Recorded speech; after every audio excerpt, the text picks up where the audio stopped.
여러분, 우리 가정의 자리를 예수님께 내어주시기를 바랍니다. 주님, 역사해 주세요 하고 주님 앞에 기도 번처하는 저와 여러분 되기를 간절히 소원합니다. 하나님 말씀 보겠습니다.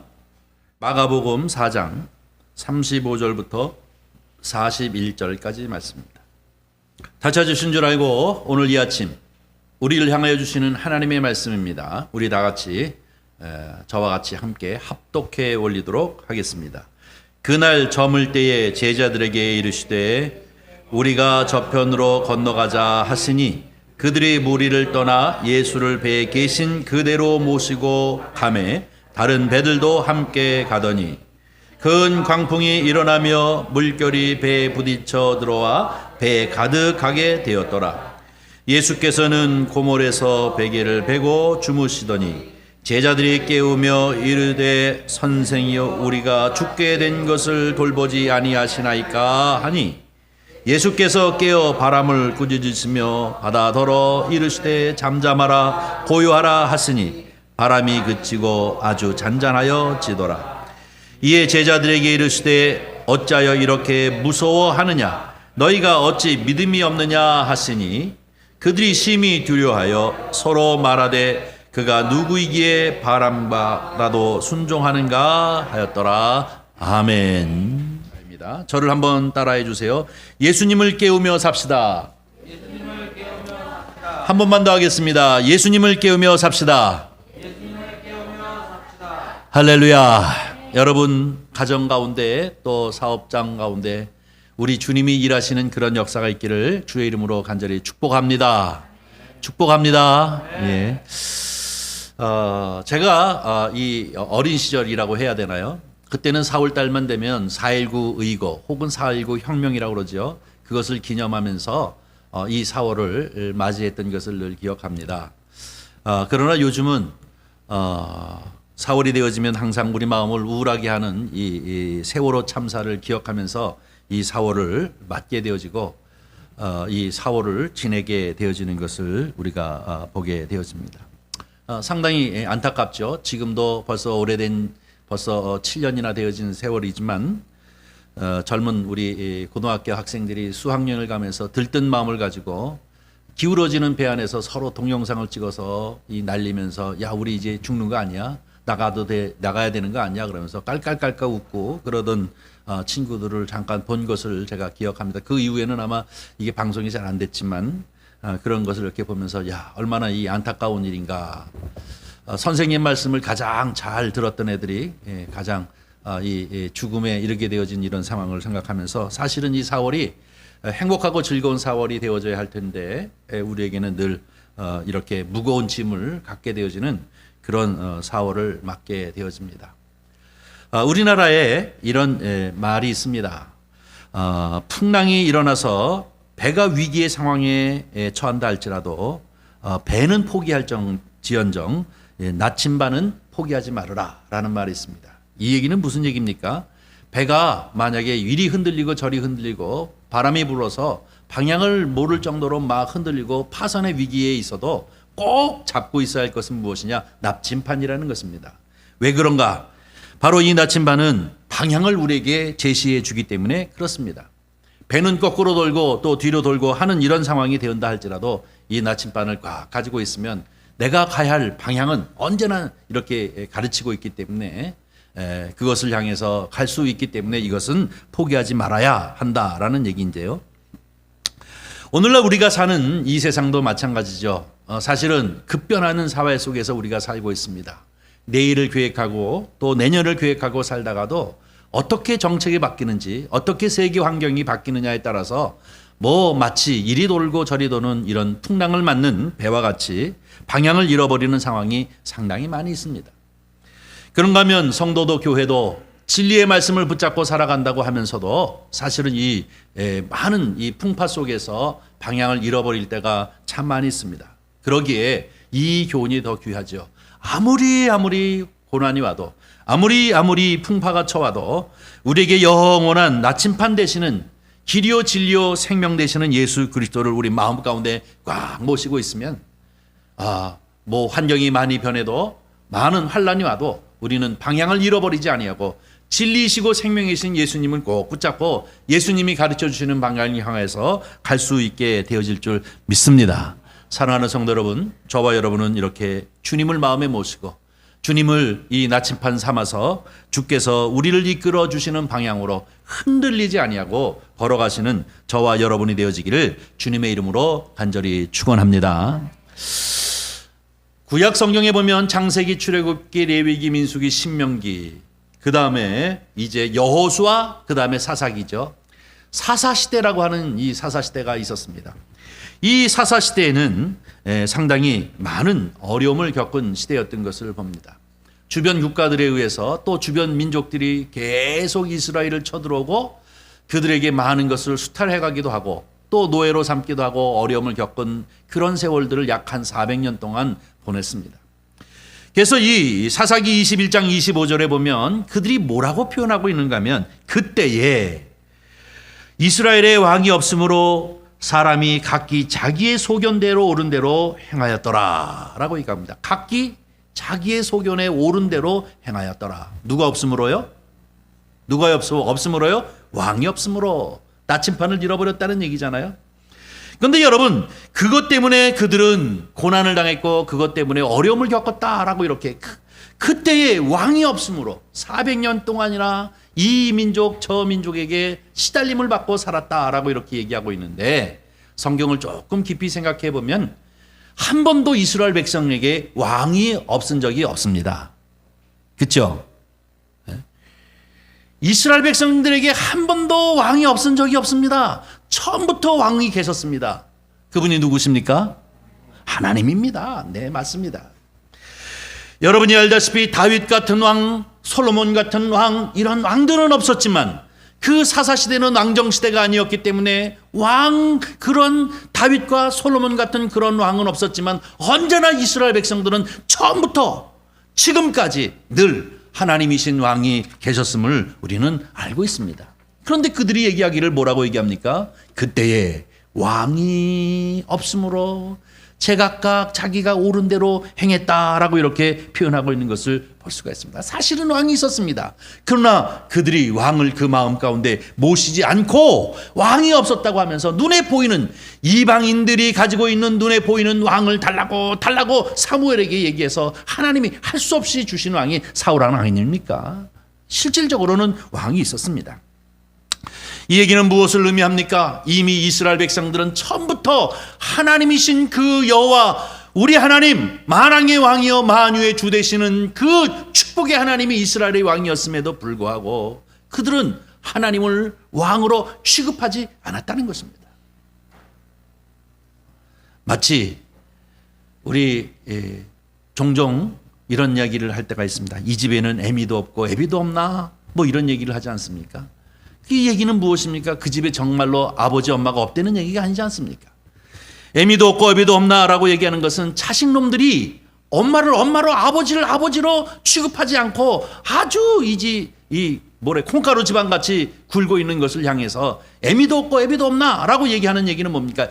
아버지도 어머니도 계시기는 하나 자녀들이 아버지를 아버지로서 어머니를 어머니로서 존중하고 따르지 않기 때문에 이런 소리를 듣는 것과 마찬가지로 여러분 우리에게 있어서 문제는 무엇입니까? 이미 우리 마음 가운데는 예수 그리스도가 계십니다. 우리 가정 가운데 우리 교회 가운데 우리의 삶 가운데는 내가 영원히 너희와 함께 하겠다고 하시는 주님이 우리 가운데 늘 계십니다. 그럼에도 불구하고 어떻게 보면 순간순간 우리는 이런 상황이 놓일 때가 있습니다. 마치 사사시대에 많은 삶 속에서 시달리면서도 그들 마음 가운데 늘 생각하기를 그때에 왕이 없었던 것처럼 이렇게 얘기할 수 있습니다. 그때의 마음에 예수님이 없으므로 사람이 각각 자기의 소견대로 옳은 대로 행하였더라 라고 이렇게 얘기하는 것 조금도 어색하지 않을 정도로 우리가 왕이신 우리의 주권자이신 예수 그리스도 우리의 가장 우리의 또 교회의 머리 되신 우리 예수 그리스도가 계심에도 불구하고 그분을 왕으로서 그분을 주권자로서 여기지 아니하고 살아가면서 우리는 예수님이 안 계셔 또 우리에게는 왕이 없어 라고 하는 이런 태도를 가지고 살아가는 면이 있지 않나 하는 것을 오늘 본문 말씀을 통해서 우리에게 교훈해 주고 있는 말씀입니다. 먼저 오늘 본문 말씀을 가만히 이제 살펴보면 12명의 제자들이 배를 타고 갈릴리 호수를 이제 지나가는 모습이 오늘 표현되어지고 있습니다. 12명의 제자들이 이미 예수님께서 그 배에 올라타시고 말씀을 전하시다가 해가 저물어서 그 배에 계신 대로 12명의 제자들이 타고 바로 이 갈릴리 호수를 넘어서 저쪽 편으로 넘어가시는 그런 상황 가운데 일어났던 사건을 우리에게 소개하고 있습니다. 여러분, 이 갈릴리 호수는 엄청나게 넓은 이 호수입니다. 저는 가보지 않았지만 요즘은 세상이 많이 바뀌어서 드론을 통해 가지고 찍어서 막 올리는 그런 것들이 있어서 보면은 바다입니다. 바다 거의. 그래서 갈릴리 바다 이렇게 얘기할 정도로 큰 곳인데, 이 갈릴리 호수가 이루어지는 이유는 무엇입니까? 3,000m나 높은 이 헬몬산에서 그 눈이 이제 녹아가지고 물이 흘러내려와가지고 이 갈릴리 호수에 모여가지고 결국은 큰 호수를 만들어내는데요. 여러분, 이 갈릴리 호수는 늘 말씀을 드립니다만은 지중해 해면으로부터 200m 깊은 더 내려앉은 곳에 바다가 이 호수가 되어졌기 때문에 여기는 종종 풍랑이 일었습니다. 높은 데서부터 흘러내려서 푹 파인되기 때문에 돌풍이 있는 그런 구조로 되어 있다고 합니다. 그래서 늘상 잠깐 돌풍이 일고 잠깐 이런 이제 풍랑이 일어나는 면들이 있었다는 것입니다. 제자들 편에서 볼 적에는 30년 동안은 내가 이 갈릴리 호수에서 어부 노릇을 하면서 살아왔는데 이건 종종 있었던 일이야. 뭐 금방 이러다가 지나가고 금방 이러다 지나가고 이러는 일들이 너무나도 이제 비일비재했기 때문에 그들이 처음에는 당황하지 아니하고 이거 금방 지나가겠지 하는 태도를 취했던 것을 봅니다. 그러나 조금 시간이 지나가니까 어떤 문제가 생깁니까? 훨씬 더 심각한 문제로 그들에게 다가섰던 것을 볼 수가 있습니다. 파도가 마치 배를 때려서 배가 파손할 수 있는 이런 지경까지 이르게 되었습니다. 이쯤 되어지니까 스스로들 어떻게 제어할 수 있는 방법이 없었습니다. 이것을 잠재울 수 있는 능력이 없게 되어진 애가 그때서 비로소 누구를 찾는가요? 예수님을 찾기 시작하는 것을 볼 수가 있습니다. 37절 말씀을 우리 한번 보겠습니다. 37절, 우리 37절 한번 읽겠습니다. 시작. 큰 광풍이 일어나며 물결이 배에 부딪혀 들어와 배에 가득하게 되었더라. 심각한 상황이라는 얘기죠. 처음에는 자기들의 경험으로 이 모든 것들을 해결할 수 있고 잠재울 수 있거나 아니면 조금 시간이 지나면 다 지나쳐 버릴 수 있었던 일일 것 같았었는데, 시간이 가도 이 광풍이 잦아들지 않을 뿐만 아니라 자기네들이 물을 퍼내고 이 항해 기술로서 피할 수 있는 방법이 전혀 없는 지경에까지 왔다는 거예요. 파도가 심하게 쳐서 일렁이는 정도가 아니라 이 가판을 때려가지고 결국은 이 목선이 부서질 그런 상황까지 이르게 되어지고 물이 차고 넘치는 지경에까지 이르게 되어지니까 그들이 다급해졌습니다. 바깥에서 일어나는 문제들이라고 한다면 우리의 재능으로, 우리의 어떤 가지 노하우로 이제 그 문제들을 해결할 수 있었겠지만 이것을 넘어버린 그런 상황으로 지금 치닫게 되어지니까 그들 가운데 야, 예수님이 어디 계시냐? 예수님이 지금 어디 계시냐? 하고 이렇게 예수님을 찾는 그런 상황이 되어졌다는 것입니다. 이것이 바로 38절 말씀입니다. 한번 다시 38절을 읽겠습니다. 예수께서는 고물에서 베개를 베고 주무시더니 제자들이 깨우며 이르시되 선생님이여 우리가 죽게 된 것을 돌아보지 아니하시나이까 하니 라고 얘기했습니다. 아주 간단하게 표현되어지고 있지만 이건 너무나도 다급한 것입니다. 지금 주무시고 계시는 뱃머리에서 주무시고 계시는 예수님을 막 다급하게 찾아서 그 전에는 예수님이 어디 계신지도 모르는 정도로 여유를 부리는 상황이었지만 이제 다급한 상황이 되어지니까 예수님을 찾는 것입니다. 예수님 아니고는 이 문제를 해결하실 분이 없다는 것입니다. 예수님이 아니고서는 이 다급한 상황에 이 상황을 갖다가 이제 해결해 나갈 수 없는 이런 상황이 되어졌더니 그제서야 그들이 예수님을 찾고 있는 것을 볼 수 있습니다. 사랑하는 성도 여러분, 여기서 예수님이 주무시고 계시다라는 말씀에 우리는 좀 관심을 가져야 할 것입니다.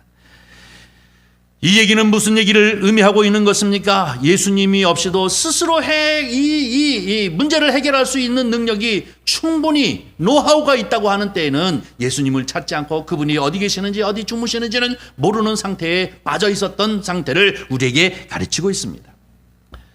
제가 언젠가 설교 시간에도 얘기했지 않습니까? 한국교회가 선교받은 지 130년이 되었습니다. 이는 곳곳곳마다 아름답고 큰 교회들, 수십억씩 수백억씩 배 들여서 교회들을 아름답게 집니다. 전광판이 몇 억씩 되는 것을 쫙 뒤로 돌려가면서 이제 아름답게 예배를 드리는 그런 상황이 되어졌습니다. 여러분, 교회들은 재정이 엄청나게 남아서 이곳저곳에 수양관이건 또 이제 선교관이건 많은 것들을 사들이는 그런 상황이 됐습니다.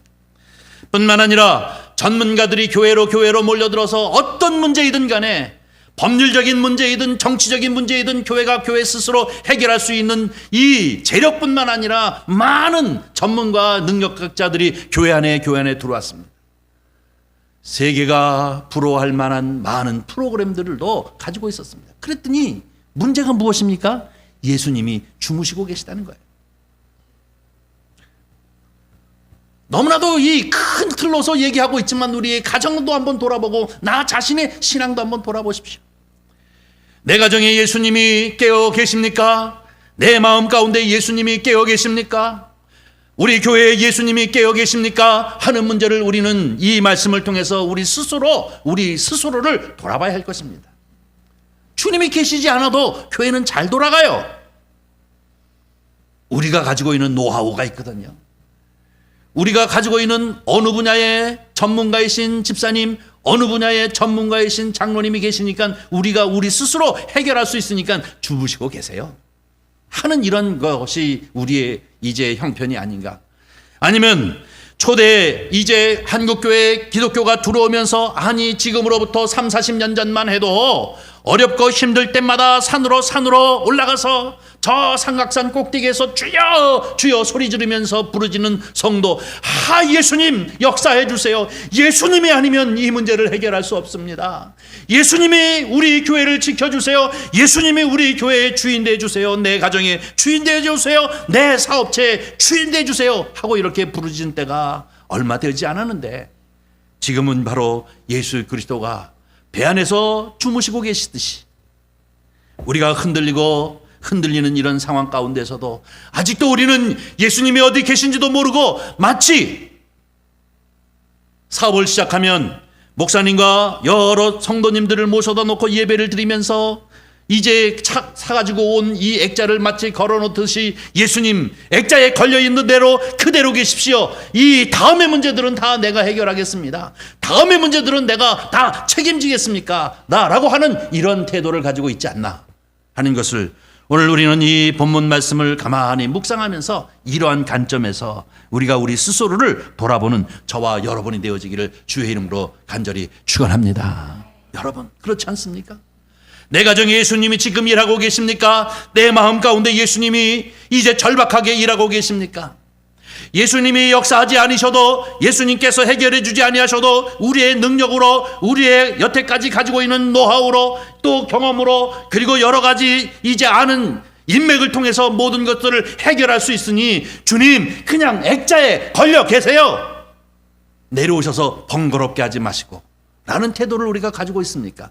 요구하는 것 하나도, 큰 문제 하나도, 비록 감기 걸린 것 하나 가져도 예수님 우리 자녀들 정말로 건강 붙잡아 주세요 하면서 순간순간마다 주님을 깨워 그 주님과 더불어 살아가는 우리의 삶을 살고 있는가? 우리는 오늘 이 아침 우리에게 주신 이 본문 말씀 여러 가지 각도에서 설교할 수 있으나 오늘 정말로 예수 그리스도 예수님을 깨우며 살아가는 저와 여러분이 되어지기를 주님의 이름으로 간절히 축원합니다. 예수님이 깨어 흔들어 깨우시기를 바랍니다. 주무시고 계시다면 우리 마음 가운데 깨우시기를 바랍니다. 우리 선한 이웃께는 예수 그리스도가 주인이 되시고 조그마한 일부터 큰 일까지 주님이 하셔야만 합니다 하고 주님 앞에 기도하고 부르짖는 성도가 되어지기를 주의 이름으로 간절히 축원합니다. 우리가 부응하는 것이건 우리가 주의 일들을 감당하는 것이건 조그마한 이 재정적인 문제이건 큰 문제이건 무조건 주님 앞에 기도하면서 주무시는 주님을 깨워 우리와 같이 동행하는 저와 여러분이 되어지기를 주의 이름으로 간절히 축원합니다. 주님 외에는 길이 없습니다. 주님 외에는 답이 없습니다. 주님 외에는 해결책이 없습니다. 우리 가정을 지켜주시고 내 사업장을 지켜주시고 우리 교회에 역사하여 주시옵소서. 내 심령을 이끌어 주시옵소서. 주님 아니면 답이 없습니다. 주님이 아니면 안 됩니다 라고 이렇게 날마다 간절한 마음으로 주님을 깨워 주님과 함께 하시는 저와 여러분이 되기를 주의 이름으로 간절히 축원합니다. 재미있는 일화 하나 소개해 드리겠습니다. 일부 예배 때는 이렇게 얘기해도 웃을 사람이 없어서 별로 재미가 없는데, 여러분 어느 집사님이 천국에 가셨답니다. 어느 집사님이 천국 가셨더니 예수님이 보좌에서 벌떡 일어나셔가지고 그냥 막 쫓아와서 문 앞까지 쫓아가지고 아이고 아무개 집사야 잘 왔다 껴안아주면서 어깨를 두드려주면서 너 잘 왔다 너 잘 왔다 뭐 이러면서 그냥 환영을 하시더라는 거예요. 며칠 있다가 장로님이 가셨어요. 천국에를. 장로님이 천국에 가셨더니 주님께서 이 문 앞까지는 안 나오셔도 마당까지 좀 나오셔가지고 아이고 아무개 장로 정말로 수고했다 잘했다고 안아주시고 막 이렇게 쓰다듬어 주시더라는 거예요. 얼마나 좋아요, 그렇죠? 또 며칠 있다가 이번에 누가 갔을까요? 다 알죠? 누가 갔을까요? 목사님이 가셨어요. 목사가 이제 천국에 갔더니 예수님께서 보좌에 딱 앉으셔가지고 왔냐? 이렇게 얘기하시더라는 거예요. 그 목사님이 엄청 섭섭해가지고 예수님, 아니 장로님도 집사님도 그냥 쫓아오셔가지고 잘 왔다 그러는데 왜 제가 오니까 보좌에 떡하니 앉아가지고 왔냐? 이렇게 얘기하십니까? 너무너무 섭섭합니다. 그랬더니 예수님께서 참 심각하게 고민스러운 그 얼굴을 하시면서 야, 목사들이 오면 내가 보좌에 일어서기만 하면 그 자리에 앉으려고 자꾸 그래. 그래가지고 예수님 못 일어나신다는 거예요. 참 재미있는 얘기지만 생각하는 게 참 많아요. 우리가 사실 예수님 자리에 덜썩덜썩 앉으려고 하는 것이 너무나 많습니다. 여러분, 우리 가정의 자리를 예수님께 내어주시기를 바랍니다. 우리 사업장에 그 사장 자리 예수님께 내어드리시기를 바랍니다. 우리 교회도 우리 교회의 주인이 바로 예수이심을 늘 기억하시면서 아무리 노하우가 좋아도 아무리 재정적인 여유가 있다 할지라도 아무리 많은 이제 프로그램을 가지고 있는 그런 분들이 있다 할지라도 먼저 주님 역사해 주세요 하고 주님 앞에 기도 번처 하는 저와 여러분 되기를 간절히 소원합니다. 이것이 바로 살아가는 신앙인 것입니다. 이것이 바로 하나님께서 역사하시는 그런 신앙이라는 사실을 우리는 기억해야 될 줄 분명히 믿습니다. 여러분, 우리가 한참 동안 이 임내 찬양을 불렀습니다만은 하늘의 문을 여소서 그리고 이 자리에 임하시옵소서 이곳을 향하여 주시옵소서라고 얘기하는 것처럼 저와 여러분의 가정과 교회 그리고 사업장 그 어느 곳이나 우리 주님이 임하시고 앉아 통치하시는 그런 역사를 늘 사모하는 저와 여러분이 되기를 바랍니다. 이것이 바로 주님이 함께 하시는 것이고 이제 주님을 깨워 함께 살아가는 모습인 줄 우리는 분명히 믿습니다. 성경을 보면 요한계시록 1장과 2절에 보면 이 일곱 교회의 역사하시는 예수님의 모습을 봅니다. 예수님께서 일하시면 어떻게 되어지는가? 이 예수님께서 일하시면 정말로 완벽하게 일을 하시는 모습을 우리에게 가르쳐주고 있습니다. 여러분, 우리 사업장에서도 우리 교회 가정에서도 정말로 예수님께서 깨어 일어나 액자에만 있는 것이 아니라 정말로 칠이 역사하시고 일하시는 그러한 이 삶이 되어지기를 원합니다. 여러분, 이 요한계시록에 보면 오른손에 이제 7별과 7 이제 촛대를 붙잡고 거니시는 주님을 얘기하고 있습니다. 주무시는 주님이 아니지 않습니까? 뿐만 아니라 죽었다가 다시 살아나신 주님, 또 좌우에 날선 건물 가지고 이제 행하시는 주님을 우리에게 소개하고 있습니다. 또 뿐만 아니라 눈에 불꽃 같은 그 눈으로 모든 것들을 관찰하시는 그 주님의 능력을 가르쳐주고 있습니다. 7 영과 7 별을 가지고 일하시는 주님을 얘기하고 있습니다. 또 더 나가서는 열면은 닫을 자 없고 닫으면 열 자가 없는 이 주님의 능력을 소개하고 있는 것이 바로 이 계시록에 있는 바로 예수님의 모습인 것입니다. 주무시는 예수님, 액자에 걸려 계신 예수님이 아니라 우리의 삶의 현장 속에서 우리와 더불어 함께 역사하시는 주님이 되어지기를 위해서 언제나 주님을 깨우시는 저와 여러분이 되어지기를 주의 이름으로 간절히 축원합니다. 39절 말씀을 한 번 더 보겠습니다. 39절 다 같이 읽습니다. 예수께서 깨어 바람을 꾸짖으시며 바다더러 이르시되 잠잠하라 고요하라 하시니 바람이 그치고 아주 잔잔하여 지더라. 아멘. 할렐루야. 주님이 하시면 이렇게 완벽하게 일을 해주시는데 왜 허겁지겁 주님이 계시는 분만 아니라 주무시는 것도 모르고 이 제자들은 자기의 경험만을 가지고 이렇게 살합니까? 처음부터 주님이 주무시지 아니하도록 깨어서 정말로 함께 한다고 하면 이러한 고통, 이러한 좌절을 느끼지 않지 않겠습니까? 사랑하는 성도 여러분, 바로 이 문제를 해결하는 것은 주님을 깨우는 것입니다. 여러분, 우리는 믿음으로 일을 하는 것이지 않습니까? 성경에 보니까 골리앗은 엄청나게 키가 컸고 소녀 다윗은 조그만 사람이었습니다.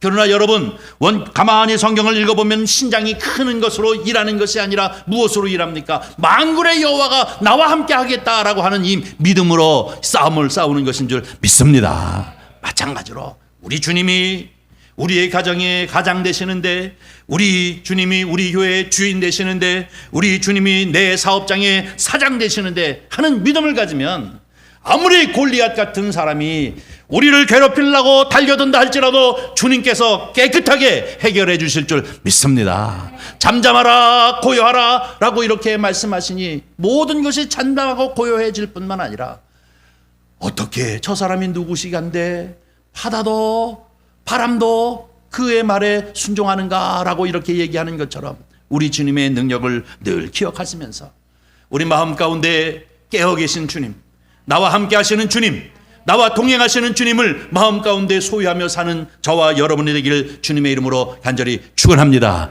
일깨우세요. 우리 마음 가운데 예수가 살아 숨쉬기는 역사가 있기를 간절히 소원합니다. 예수님을 생각함만 해도 눈물이 나고 예수님을 관하여 이제 생각만 해도 신바람이 난다면 그 마음은 예수님이 정말로 깨어있는 분이십니다. 그런가 하면 예배를 드릴 때마다 발걸음이 가벼워지고 벅찬 가슴을 가지고 교회로 성큼성큼 발걸음을 옮길 수 있는 그런 사람이라고 하면 그분은 분명히 예수님께서 그 안에 깨어 계신 줄 믿습니다. 찬송을 부를 때마다 은혜가 넘치고 감사가 넘치고 정말로 어찌할 바를 몰라 두 손을 번쩍 들고 주님을 찬양하는 사람, 이런 사람들은 바로 그 마음 가운데 예수님이 깨어서 역사하시는 분인 줄 우리는 분명히 믿습니다. 뿐만 아니라 기도할 때마다 확신이 있고 기도할 때마다 기쁨이 넘치고 내 마음 가운데 샬롬의 평화가 넘치는 그런 사람들, 이런 사람들은 분명히 그 마음에 예수님이 깨어 계신 분인 줄 믿습니다. 아무쪼록 오늘 이 아침 우리에게 주신 이 말씀, 갈릴리 호수를 향하여 이 배를 타고 가는 과정에 이 노정기에 이들이 고통당하는 이런 모습을 우리가 기억하면서 우리는 자꾸 노하우만 생각하고 내 경험만 생각하고 그 능력과 권세로 우리와 함께 하시는 예수님이 주무시고 계시는 것을 깨우지 아니하고 그분 앞에 위탁하지 않는 그러한 입장에 서 있지 않았나. 우리는 우리 스스로를 돌아보면서 우리 예수께서 일해 주시는데 대충 일하시는 것이 아니라 확실하게 완벽하게 문제를 해결해 주시는 우리 주님을 의지하면서 주님과 더불어 살아가시는 저와 여러분이 되기를 주님의 이름으로 간절히 축원합니다. 축원합니다. 우리 주님을 깨워 주님과 더불어 살아가는 귀하고 귀한 성도님들이 되시기를 주의 이름으로 간절히 축원합니다. 기도하겠습니다. 자비로우신 아버지 하나님, 주님의 은혜와 사랑을 진심으로 감사합니다. 오늘 이 아침에도 이렇게 주일 아침 주님 존전 가운데 나와 예배케 하여 주실 뿐만 아니라 주옥 같은 하나님의 말씀 우리에게 허락하여 주셨사오니 이 말씀이 우리에게 능력되게 하시고 이 말씀이 우리에게 힘되게 하시고 이 말씀이 우리에게 믿음되게 하시고 이 말씀이 우리에게 위로되어지도록 축복하여 주시옵소서. 주께서 함께 하시기를 원하오며 우리 구주 예수님의 이름으로 기도하옵나이다. 아멘.